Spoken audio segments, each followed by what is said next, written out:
नमस्कार मित्रमैत्रिणी, मी प्रियांकाच किचनमध्ये तुमचं सर्वांचं स्वागत करते. आज आपण इडली सांबार कसं बनवायचं पाहूया. तर चला सर्वात आधी आपण रेसिपीकडे वळूया. तर मी सर्वात आधी 5 ते 6 घंट्यासाठी 3 वाटी तांदूळ पाण्यात भिजण्यासाठी टाकले होते. 3 वाटी तांदूळ आणि 1 वाटी उडदाची डाळ हे 5 ते 6 घंट्यासाठी तसंच भिजण्यासाठी ठेवलं होतं. त्यानंतर मी ते वाटून घेतलेलं आहे. अशा प्रकारे त्याचं बारीक बॅटर वाटून घ्यायचं आहे. सगळं वाटून एका पातेल्यामध्ये काढायचं आहे. काढून घेतल्यानंतर ते खूप छान असं फेटून घ्यायचं आहे. फेटून घेऊन हे रात्रभर आपण हे पीठ परत रात्रभरसाठी ठेवणार आहोत. आणि रात्रभर असंच हे फेटलेलं पीठ झाकून ठेवायचं आहे. म्हणजे आपलं दुसऱ्या दिवशी सकाळी खूप छान पीठ होतं आहे. बघा आता दुसऱ्या दिवशी सकाळी किती मस्त असं आपलं पीठ फुगलंय पण आणि छान पण झालंय. मस्त झालेलं आहे.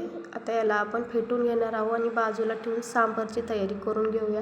हे 2 ते 3 चिंचाचे बुटके भिजू घातलेले आहे पाण्यात सांबारसाठी. आता मी कुकरमध्ये पाणी गरम करायला ठेवलं आहे. पाणी चांगलं गरम झालं की त्यामध्ये तेल टाकणार आहे.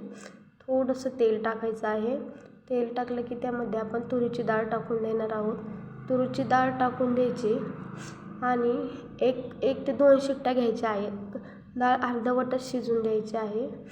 डाळ अर्धवट शिजली की परत झाकण खोलून आपण त्यामध्ये काही भाज्या टाकणार आहोत. अशी अर्धवट शिजलेली डाळीमध्ये मी त्यामध्ये काही भाज्या टाकणार आहे. अर्धा टमाटर चिरून घेतलं आहे, शेवग्याच्या शेंगा आणि दुधी भोपळा थोडासा. आता ह्या भाज्या आपण यामध्ये टाकून परत 2 ते 3 शिट्ट्या घेणार आहोत. अशा प्रकारे आपलं सांबारचं बॅटर रेडी झालेलं आहे. आता हे एका पातेल्यामध्ये काढून घेऊन आपण सांबारला फोडणी देऊ. तर मी सर्वात आधी मसाले काढून घेतले. घरी बनवलेला मसाला 1 चम्मच, लाल मिरची पावडर 1 चम्मच, थोडीशी हळद आणि सांबार मसाला घेतला आहे 1 चम्मच. 1 चम्मच सांबार मसाला घेतला आहे. आता मी कुकरमध्येच फोडणी देणार आहे. आता कुकर चांगलं गरम झाले की त्यामध्ये 2 ते 3 पळ्या तेल टाकायचं आहे. तेल चांगलं गरम झालं की त्यामध्ये आपण मोहरी टाकणार आहोत. तेल चांगलं गरम होऊन द्यायचं आहे. मग मोहरी टाकायची आहे. मोहरी कडकडली की त्यामध्ये आपण कांदा चिरून टाकणार आहोत. मध्यम आकाराचा कांदा चिरून घेतलेला आहे तो टाकणार आहे. कांदा असा लालसर रंगाचा होईपर्यंत परतून घ्यायचा आहे. मस्त आपला कांदा परतला आहे. आता त्यामध्ये मी आलं लसूण पेस्ट 1 चम्मच टाकणार आहे. 1 ते 1.5 चम्मच आलं लसूण पेस्ट टाकून चांगलं हे परतून घ्यायचं आहे. आलं लसूण पेस्ट टाकल्यावर परतत आल्यावर त्यामध्ये आपण काढलेले मसाले टाकणार आहोत. मसाल्यांना तेल सुटेपर्यंत घ्यायचे आहेत. मस्त असे मसाले परतले आहे. थोडीशी कोथिंबीर टाकली आहे. तर मसाले मस्त परतलेले आहे. तर आपण त्यामध्ये जे सांबार काढून ठेवलं आहे ना शिजलेलं ते टाकणार आहोत. मस्त आपल्या सांबारला फोडणी बसलेली आहे. आता सांबारला चांगली अशी उकळी येऊ द्यायची आहे. चवीनुसार त्यामध्ये मी आता मीठ टाकणार आहे. चवीनुसार मीठ टाकायचं. थोडीशी वरतून कोथिंबीर टाकायची आहे. चवीनुसार मीठ टाकलं आहे. आता आपलं हे चिंचेचं पाणी, चिंच चांगली भिजलेली आहे. चिंच आता ही पिळून काढून घ्यायची आहे बाजूला ही चिंच काढून त्याचं फक्त पाणीच आपल्याला सांबारमध्ये टाकायचं आहे. सांबारला पण मस्त उकळी आलेली आहे. आता आपण जे पाणी काळा चिंचेचं काढलं आहे ते पाणी त्यामध्ये टाकणार आहोत. म्हणजे आपलं सांबार खूप छान होतं, टेस्टी होतं, आंबट गोड असं सांबार होतं. त्याच्यामुळे चिंच पाणी टाकलं. गूळ चिंचेचं पाणी आहे ते. आता मस्त आपलं सांबार रेडी झालेलं आहे. आता थोडीशी उकळी येऊ देऊ आपण, तोपर्यंत इडली करून घेऊ. आता मी जेवढं बॅटर लागतं मला तेवढं एका बाउलमध्ये काढून घेतलं आहे. यामध्ये मी थोडंसं पाणी घालणार आहे. थोडंसं घट्ट वाटते ना, तर थोडंसं पाणी घालणार आहे. थोडं चवीनुसार मीठ टाकायचं आहे आणि मस्त हे फेटून घ्यायचं आहे. चवीनुसार मीठ टाकून चांगलं असं फेटून घ्यायचं आहे.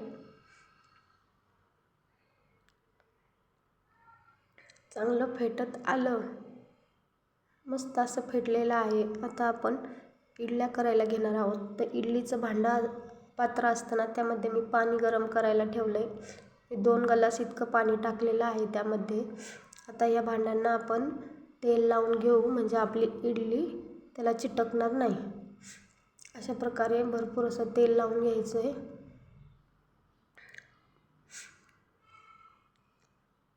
आणि आपलं तेल लावून झालेलं आहे. आता आपण त्यामध्ये इडलीचं बॅटर टाकणार आहोत. थोडं थोडं चम्मचने इडलीचं बॅटर टाकून घ्यायचं आहे.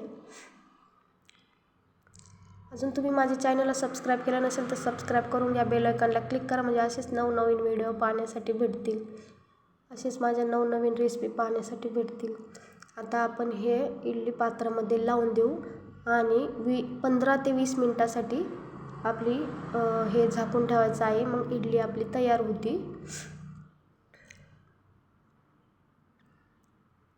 15 ते 20 मिनटासाठी ठेवले की आपली इडली तयार होऊन निघते. आता मस्त असं हे याच्यावर झाकण ठेवून 15 ते 20 मिनटं वाफ काढून घेऊ. मस्त 15 ते 20 मिनटं झालेले आहेत आपले. 15 ते 20 मिनटं मस्त झालेली आहे. बघा कशी टम्म अशी इडली फुगलेली आहे. हाताला चिटकत नाही, काही नाही. आता आपण हे बाहेर काढून घ्यायचं आहे आणि थोडंसं थंड झालं ना, मगच ती इडली काढायची आहे. गरम गरम काढायला गेलं की मग ती खाली चिटकते. बघा किती मस्त अशी सुटसुटीत आपली इडली तयार झालेली आहे. स्पंजी आणि सुटसुटीत, खाली न चिटकता. अशा प्रकारे एकदा नक्की इडली करून बघा आणि कशी झाली होती मला कमेंटमध्ये सांगा. धन्यवाद.